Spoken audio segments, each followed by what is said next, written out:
Rendez-vous de l'information sur la télévision du Burkina.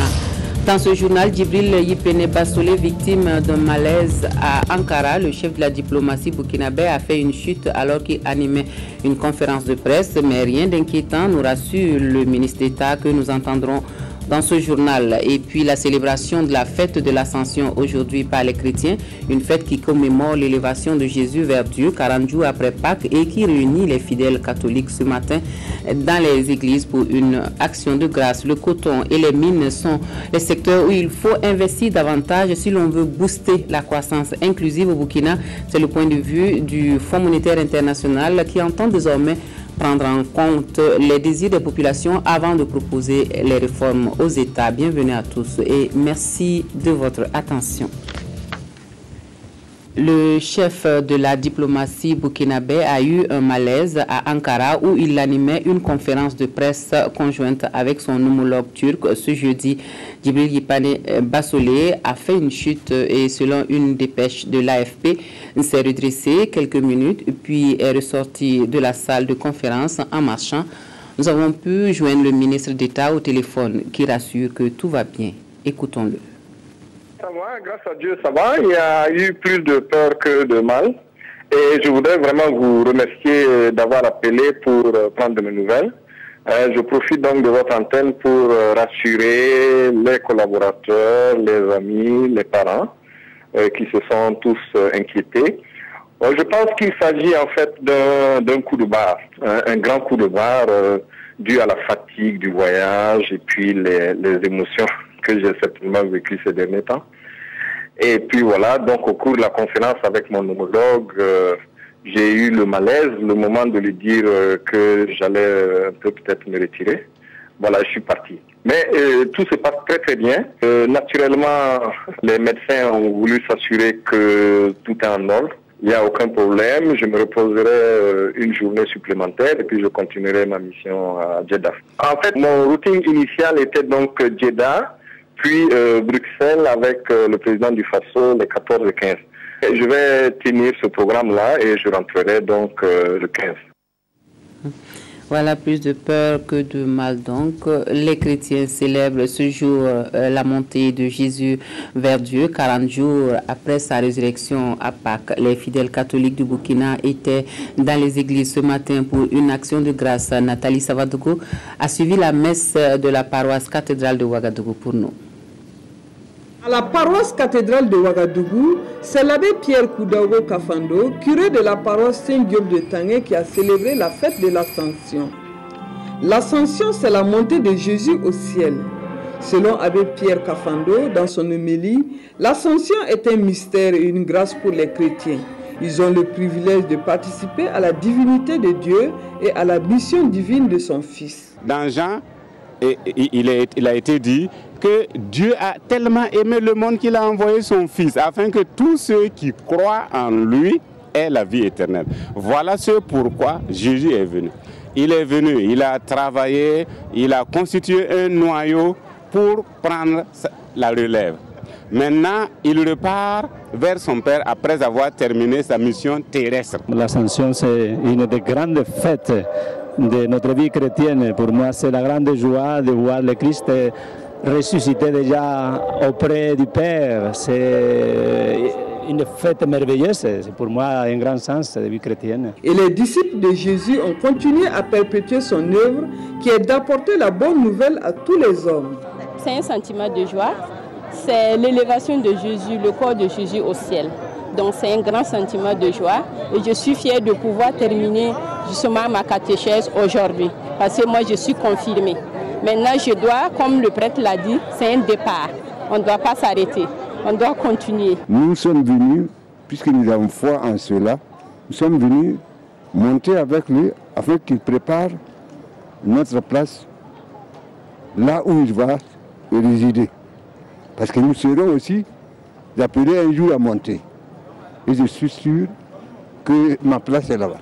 À l'occasion, la grande famille des fidèles catholiques s'est agrandie avec au total 126 membres qui ont reçu leur baptême, la première communion et la confirmation. Ils sont désormais prêts à témoigner du Christ dans leur milieu de vie. Le chef de file de l'opposition politique qui se présente au Moronaba Bango, Zéphirin Diabré, a aussi recueilli conseils et bénédictions pour ses nouvelles missions au sein de la vie politique nationale. Une visite qui a eu lieu ce matin en présence de Pélagie Savadogo. Le nouveau chef de file de l'opposition en visite chez le Moronaba. Aussitôt installé dans sa nouvelle fonction, Zéphirin Diabré, accompagné de quelques responsables des partis politiques, est venu demander des conseils et des bénédictions pour la réussite de sa mission. Le Moronaba s'est fait l'apôtre de la paix. Il a souhaité que dans le débat politique de notre pays, l'intérêt général, c'est-à-dire l'intérêt du pays, soit le premier souci de tous les protagonistes et que ce débat-là se mène dans une ambiance de paix, surtout sans violence, puisqu'il s'agit pour nous, majorité ou opposition, de discuter pour en fait construire un pays qui est commun, qui est le Burkina Faso. Sa Majesté le Moronaba s'est réjoui de cette initiative du chef de file de l'opposition. Sa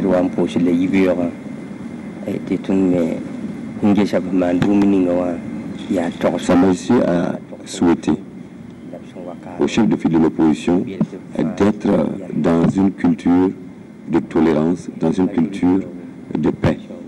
Car sans cette culture de paix et de tolérance, il va lui être difficile déjà d'avoir l'unité des partis de l'opposition. Il va lui être difficile d'une dynamique de la vision unitaire de l'opposition. Et sans cela aussi, l'opposition aura du mal à apporter une contribution positive à la construction au meilleur devenir de notre pays.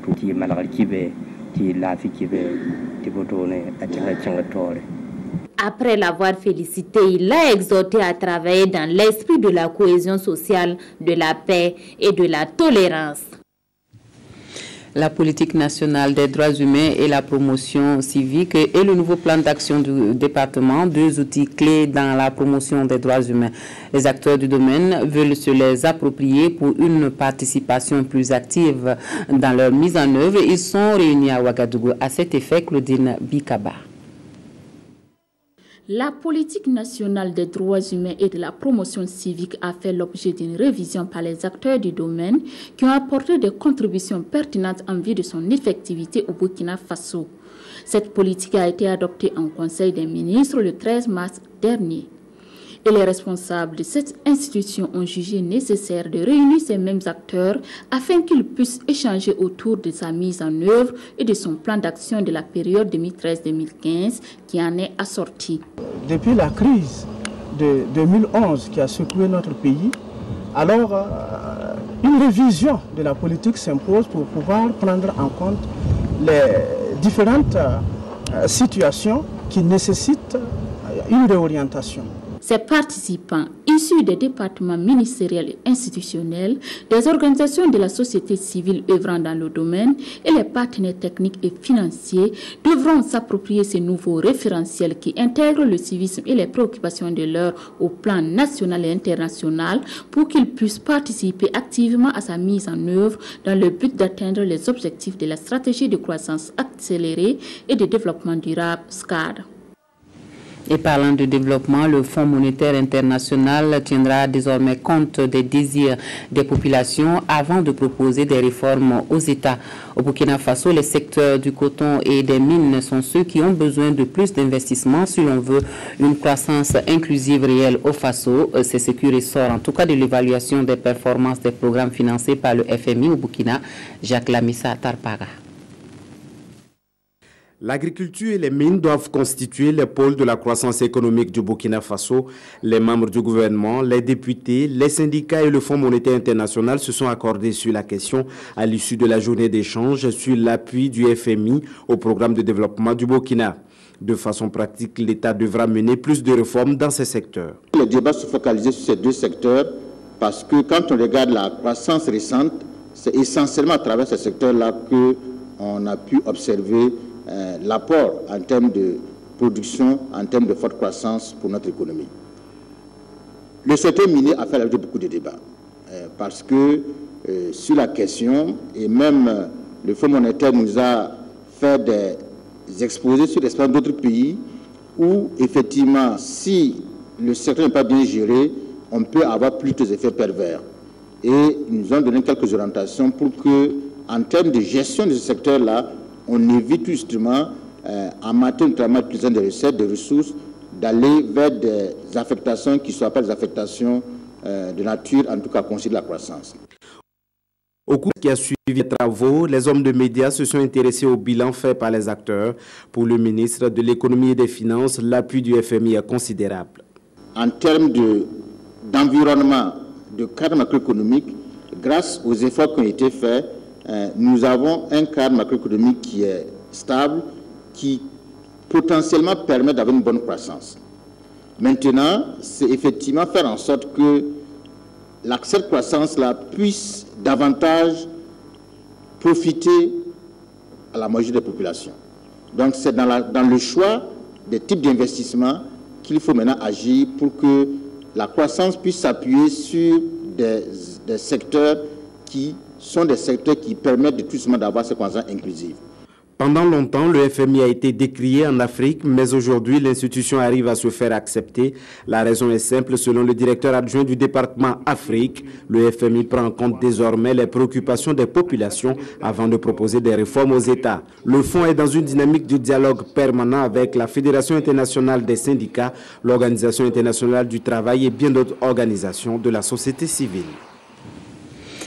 Les experts des affaires étrangères du Burkina Faso et du Togo au chevet des postes de contrôle juxtaposés de 5C, ces outils d'intégration qui devraient favoriser la libre circulation des personnes et des biens dans l'espace UEMOA ont des difficultés de démarrage et il faut trouver solution au problème. La rencontre de Ouagadougou devra proposer des réponses. Moumouni Soubega. Inaugurés en 2010, les postes de contrôle juxtaposés de 5C ont toujours du mal à fonctionner comme prévu. Ces postes situés à la frontière Burkina-Togo sont une initiative de l'Union économique et monétaire ouest-africaine UEMOA dont le but est de faciliter la libre circulation de personnes et des biens et l'intégration. En se retrouvant à 5C, les experts des deux pays veulent rechercher des solutions aux problèmes qui entravent la bonne marche de ces postes. Les difficultés aujourd'hui peuvent se résumer, entre autres, sur la non-suppression des postes de contrôle intermédiaires sur les axes routiers inter-États. Elles peuvent se résumer au niveau des procédures administratives et douanières relativement au transit. L'autre aspect aussi, c'est en ce qui concerne les paiements des redevances des véhicules chargés. Du côté de l'administration des douanes, donc ministère de l'économie et des finances, les obstacles sont levés progressivement. Et nous attendons maintenant la résolution de la question de la caution unique pour que effectivement le transit informatisé au niveau de 5C puisse être une réalité. Le corridor Lomé-Ouaga est stratégique au plan économique et les deux pays nourrissent l'espoir que des solutions définitives seront trouvées. Les difficultés ne sont pas insurmontables. Beaucoup d'entre elles ont déjà été levées et celles qui persistent trouveront très bientôt également une solution. L'important pour nous est que les choses démarrent véritablement sur ce site. L'espoir est permis. Ce n'est pas aussi désespérant que ça. La fonctionnalité de ce poste, non seulement va aider nos populations à mieux se sentir, mais favoriser l'intégration. Les recommandations adoptées à cette rencontre seront soumises au ministre des Affaires étrangères de deux pays avant la visite du site par les chefs d'État du Burkina et du Togo. Au Burkina, la Commission de la libre circulation va examiner un protocole relatif pour la mise en place du comité conjoint de suivi de la fluidité du trafic sur le corridor Lomé-Ouaga. La Bourse régionale des valeurs mobilières, elle ambitionne encourager la culture boursière et mobiliser des ressources pour le financement de l'économie dans l'UEMOA. Un appel qui a été entendu par les clubs d'investissement du Burkina et deux clubs ont lancé leurs activités hier mercredi à Ouagadougou. Il s'agit à terme de faire de la capitale burkinabé la plaque tournante de l'activité boursière d'Idrissa Sery. Avec un niveau de capitalisation record de plus de 4 000 milliards de francs CFA, la Bourse régionale des valeurs mobilières depuis la fin de l'année 2012 connaît un régime de dynamisme marqué par une hausse générale des indices. C'est dans ce contexte qu'ont été créés Yampalra Investments Club et le club d'investissement Baoré, deux clubs d'investissement qui traduisent la volonté des cadres burkinabés de s'approprier la bourse pour une meilleure rentabilité de leur épargne, tout en apportant leur contribution au financement de l'économie. Notre club va durer 5 ans. Et pendant ces 5 ans, nous aurons des conseils des sociétés de gestion et d'intermédiation qui sont des spécialistes en matière de bourse. Donc on passe par eux, on demande comment fonctionne telle action par rapport à telle autre et d'une manière collégiale, nous achetons et nous investissons en bourse. La création des clubs d'investissement du Burkina porte à 6 le nombre de clubs de la zone UEMOA. Leur vulgarisation par la BRVM vise à améliorer la culture boursière des populations.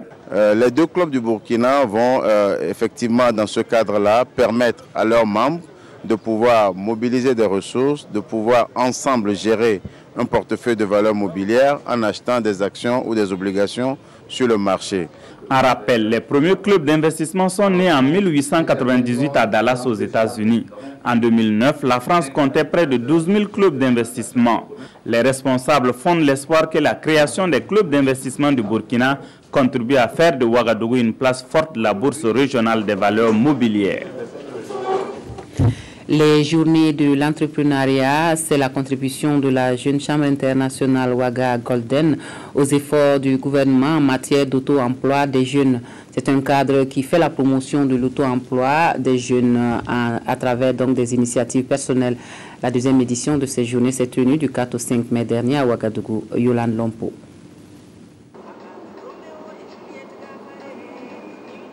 L'État burkinabé à lui seul ne peut employer tous les demandeurs d'emploi. La JCI Ouaga Golden l'a bien compris et encourage les jeunes à oser entreprendre.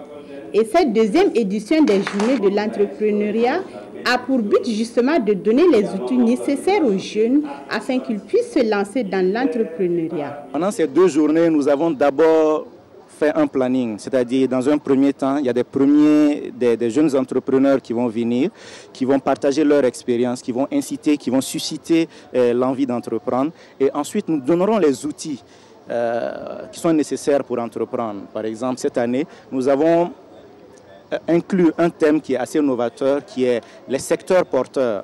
Parce que très souvent, les jeunes ont l'ambition, ils ont l'envie, mais ils ne savent pas dans quel domaine investir. Et cette année, nous avons bien voulu, à travers des recherches approfondies, déceler les secteurs qui sont les plus porteurs pour essayer ici de les guider dans ce sens-là. Le ministère de la Jeunesse, de l'Emploi et de la Formation professionnelle accompagne cette initiative et le souhait de la JCI Ouaga Golden serait que ces journées puissent constituer un déclic pour l'entrepreneuriat en tant qu'instrument d'autonomisation des jeunes. La Commission nationale de l'intégration, elle est allée à la rencontre des populations vivant dans la cité de Naba Yadega. Objectif de cette démarche, une discussion autour de la politique d'intégration et des conditions de mobilisation des communautés qui résident dans la région du Nord. La rencontre régionale de l'intégration est la deuxième du genre donc à Waiguya. Brice Kietga, Jacques Lamissa Tarpara.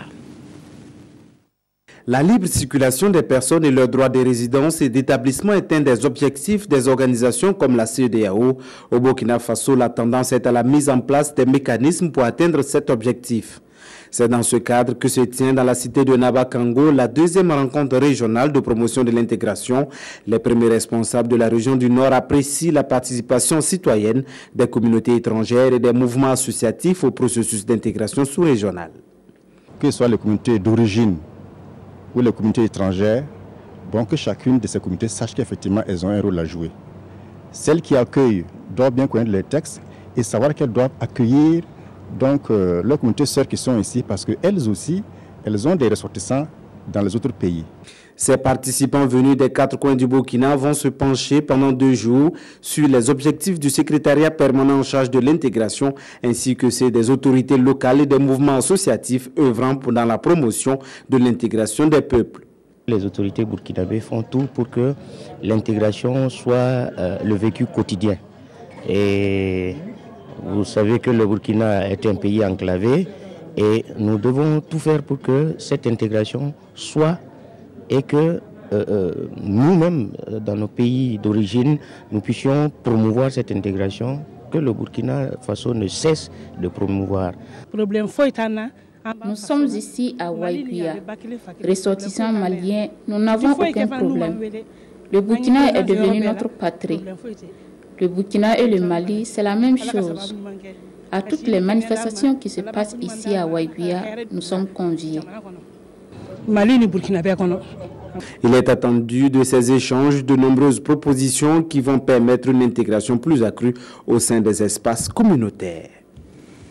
Le programme Santé sexuelle, droits humains entame sa phase 3 pour la période 2013-2015. La mise en œuvre de cette troisième phase nécessite un plan opérationnel sur la base de l'orientation stratégique de cette dernière étape. Acteurs du programme, partenaires et sociétés civiles sont à l'œuvre donc à Ouagadougou. Estelle Judith Assogba. La troisième phase du programme Santé sexuelle, droits humains PROSAD 2013-2015 sera bientôt en exécution dans les régions de l'Est et du Sud-Ouest, deux zones d'intervention du programme.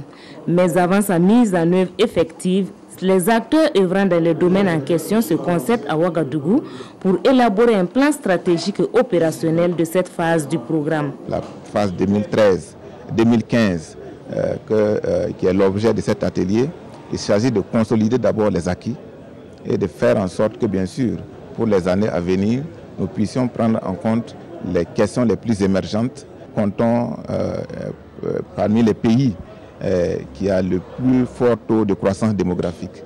C'est-à-dire que les enjeux, la prise en compte de cette dimension de la population dans les années à venir s'avère important.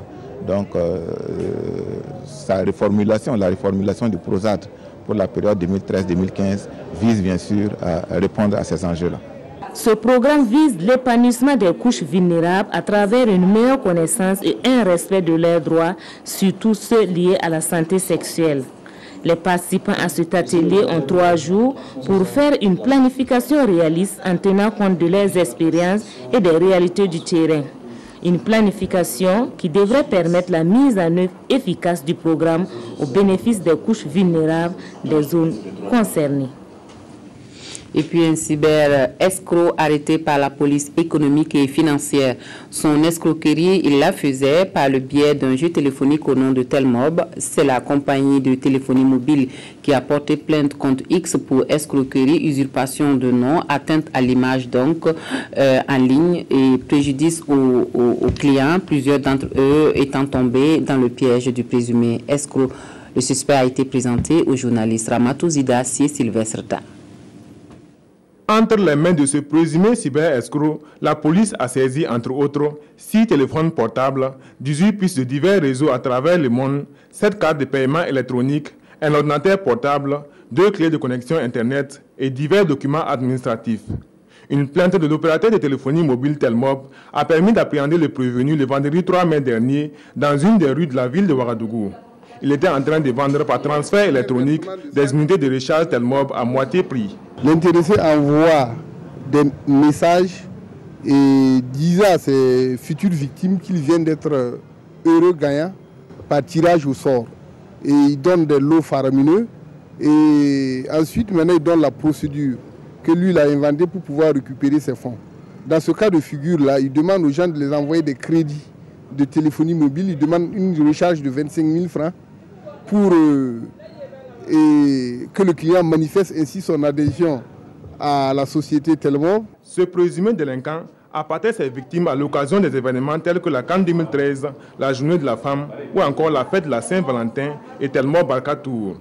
Les forces de l'ordre saisissent donc l'opportunité pour appeler la population à plus de vigilance. C'est pour surtout alerter l'opinion publique pour mettre fin à ce genre d'arnaque.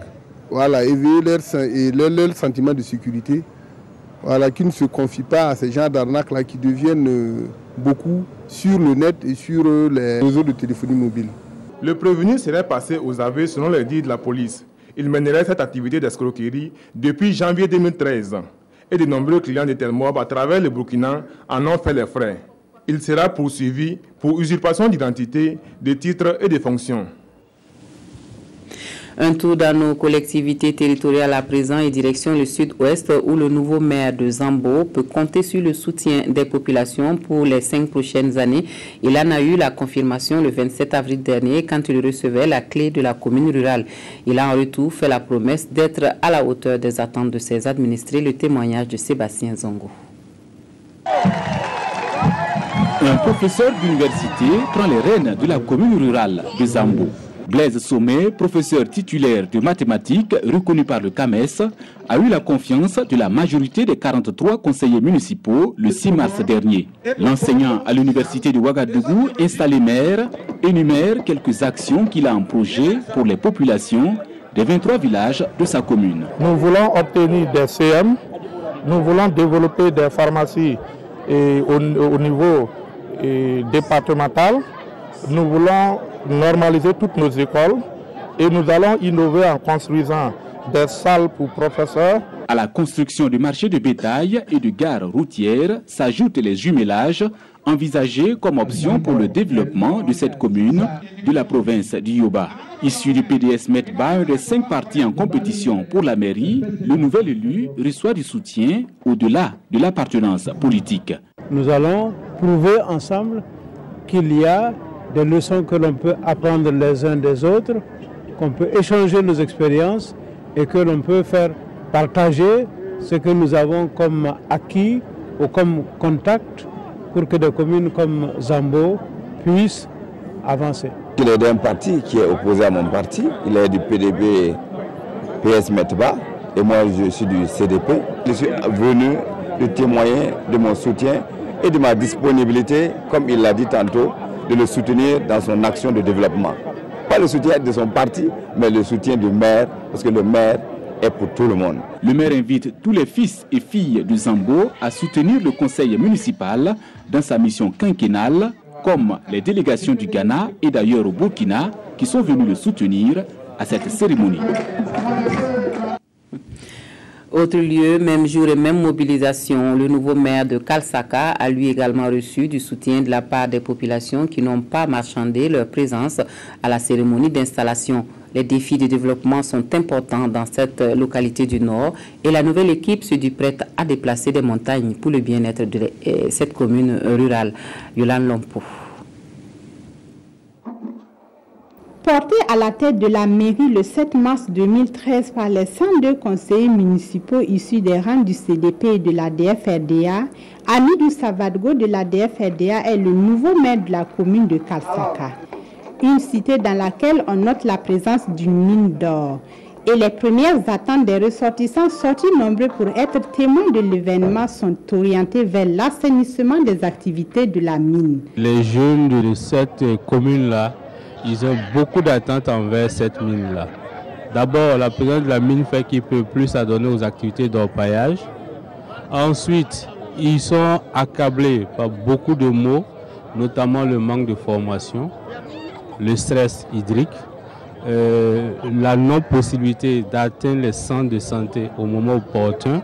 Alors nous pensons que la mine étant ici, nous devons pouvoir réguler les relations entre la mine et la commune. Nous souhaitons également que la mine fasse un peu plus que ce qu'elle a déjà fait. C'est vrai qu'elle a déjà réalisé beaucoup de choses, nous le reconnaissons, nous en sommes conscients, mais nous pensons qu'elle peut faire plus que ça, notamment à l'égard des jeunes. Pour relever les défis qui se présenteront à lui et à son conseil municipal, le nouvel élu dut compter sur les taxes communales et les subsides de la mine, mais également sur le soutien financier de leurs partenaires pour permettre à leur commune de reprendre sa place de jardin du Yatenga. Nous repartons dans le sud-ouest où le lycée professionnel et régional Doma Sommet de Gawa vient de recevoir du matériel didactique offert par la Chine-Taïwan. Les techniciens taïwanais sont à pied d'œuvre pour l'installation du dit matériel. L'ambassadeur Chen Sheng-Hong a fait un tour dans la cité de Bafouji pour prendre des nouvelles des travaux. Draman Dadian. L'ambassadeur taïwanais dans les locaux du lycée professionnel régional Doma Sommet de Gawa. De l'atelier mécanique auto à celui du génie électronique, puis l'atelier agroalimentaire, le diplomate taïwanais est venu constater de visu l'état d'avancement des travaux d'installation de ce matériel didactique. Des équipements de pointe estimés à environ 800 millions de francs CFA. Bon, l'objet de ma visite aujourd'hui, c'est pour bien savoir le déroulement de l'installation des équipements. Comme vous le savez, c'est un des 4 lycées de la formation professionnelle du projet de la formation professionnelle entre nos deux pays. Et je peux vous dire que je suis très content parce que tout déroule comme prévu. 26 techniciens taïwanais sont actuellement à la tâche pour le bon fonctionnement de ces équipements, à la grande satisfaction du premier responsable de l'établissement. C'est des mots de satisfaction. On est vraiment très fiers de recevoir ce matériel parce que bon, avant ça, c'était difficile, mais là, c'est un ouf de soulagement pour le Burkina même. Je dirais même pas pour la région, mais c'est pour le Burkina. Et les bénéficiaires sont ces élèves. Au nombre de 144, ils vont poursuivre leur cursus scolaire pour l'obtention du baccalauréat professionnel dans les filières mécanique auto, génie électronique et agroalimentaire. Bâti sur 30 hectares, le lycée professionnel régional d'Omon-Sommet de Gawa est le fruit de la coopération entre le Burkina et la République de Chine-Taïwan. Le coût de ce joyau est estimé à environ 2,5 milliards de francs CFA. Et le Burkina Faso qui remporte le bronze au Japon à la 6e édition du prix international du manga. 38 pays y étaient en compétition avec cette année 245 œuvres sélectionnées, dont celle de Bourema Nabaloum, une bande dessinée intitulée Les 10 rituels de l'initiation. Le lauréat a reçu hier à Ouagadougou son prix à la résidence de l'ambassadeur du Japon en présence de Abdul Rasmane Zongo. Résidence de l'ambassadeur du Japon au Burkina. Le Burkinabé Bourema Nabaloum, auteur de bande dessinée BD, voit ses longs efforts couronnés par le pays du soleil levant. Sur 245 œuvres présentées par 38 pays au monde, il est le lauréat, une première pour un auteur africain, du prix de bronze du 6e prix international du manga. Le manga est un pan représentatif, un langage visuel de l'Empire nippon. M. Nabaloum reçoit ainsi son prix, constitué de médailles, de certificats de mérite et d'un cadeau pour son œuvre intitulée Les 10 rituels de l'initiation. Décryptage de l'œuvre par l'artiste lui-même. L'histoire parle des rites traditionnels, c'est-à-dire là on a les 10 rituels, 3 jeunes qui sont sélectionnés dans un village et après maintenant ils doivent suivre des étapes, c'est-à-dire des rites pour s'initier au port d'un masque. Donc c'est-à-dire il y a un début, il y a une fin et après la fin il y a un des 3 qui est sélectionné pour porter le masque sacré du village. Lorsque je vois son dessin animé, c'est très, comment dirais-je,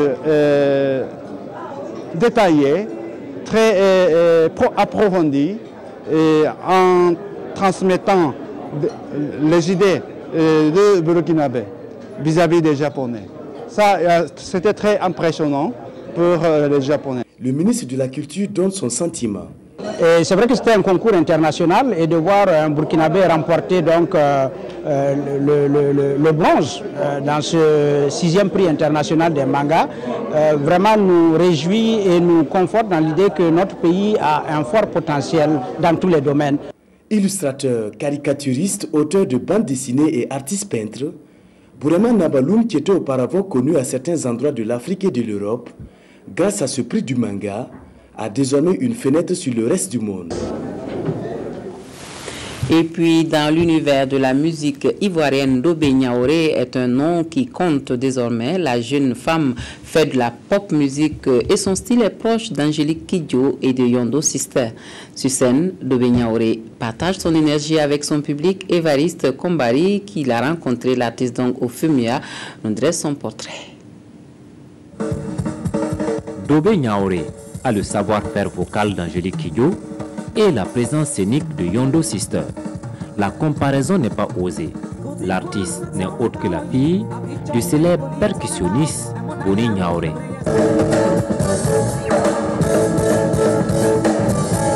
Très tôt, Dobé baigne dans l'univers de la danse et de la musique. À 5 ans, j'étais déjà baignée dans la musique, dans la danse, dans la peinture, dans la sculpture. J'étais déjà baignée dans l'art.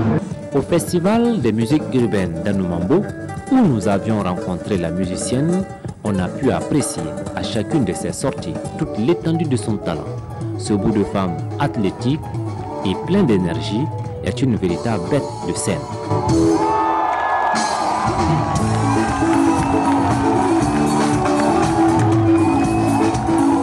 Dobé Niaoré est la première artiste ivoirienne à avoir remporté un Grammy Award. La musique de Dobé est à l'image de son groupe. Pluriel, elle se définit comme une panafricaniste. Je m'inspire des langues africaines, des rythmes africains, et je m'inspire aussi des rythmes d'ailleurs, de l'Europe, parce que l'homme avec qui je compose ma musique est européen, il est français. Depuis 15 ans, on travaille ensemble. Sans jouer les artistes engagés, Dobé n'hésite pas à voler dans les plumes du politique quand l'opportunité lui est offerte. Ils ne font pas assez. Ils ne font pas assez. Ils sont encore des marionnettes. Dobé Niaoré est une valeur sûre de la musique ivoirienne. Nous allons au Tchad maintenant, où la tension est toujours palpable après la tentative de coup d'État déjouée. La presse de l'opposition est dans la ligne de mire du pouvoir. Le président Idriss Déby brise enfin le silence 7 jours après les faits. Le président tchadien Idriss Déby sort de son silence une semaine après le présumé complot de coup d'État que les autorités assurent avoir déjoué. Plusieurs généraux et députés de l'opposition sont toujours sous les verrous. Idriss Déby revient sur ce serrage de vis et assure qu'il ne s'est pas lancé dans une chasse aux sorcières. Il n'y a pas de coup d'État, il y a une conspiration. Donc soyons sereins, il faut encore laisser la justice faire son travail. Plusieurs journalistes ont également été arrêtés, dont le directeur de publication du trimensuel Abba Garde. Il lui est reproché la diffusion d'articles appelant à la haine et au soulèvement populaire. La presse d'opposition est dans le collimateur du président tchadien. Le gouvernement ne permettra pas à un journal de mettre en mal l'unité nationale, la stabilité, la paix, la cohésion nationale. Ça, c'est sacré. Et cette mission sacrée se poursuit au-delà des frontières tchadiennes. Réfugié au Sénégal depuis 2005, c'est le journaliste et blogueur Mike Enlan Gebla qui fait les frais de ses critiques contre Idriss Déby. Son intervention sur la radio Sud FM lui a valu une convocation par la justice sénégalaise, qui l'a ensuite expulsé vers la Guinée. Indignation de ses confrères. Je n'ai pas vu une seule phrase ou bien un seul mot politique ou autre qui est susceptible d'être une raison d'interpellation, d'arrestation et aller jusqu'à expulser un citoyen tchadien. Les ONG de défense des droits de l'homme estiment que cette décision fait suite à un accord conclu lors de la visite du ministre de la Justice tchadien, Jean-Bernard Pataré, au Sénégal quelques jours plus tôt.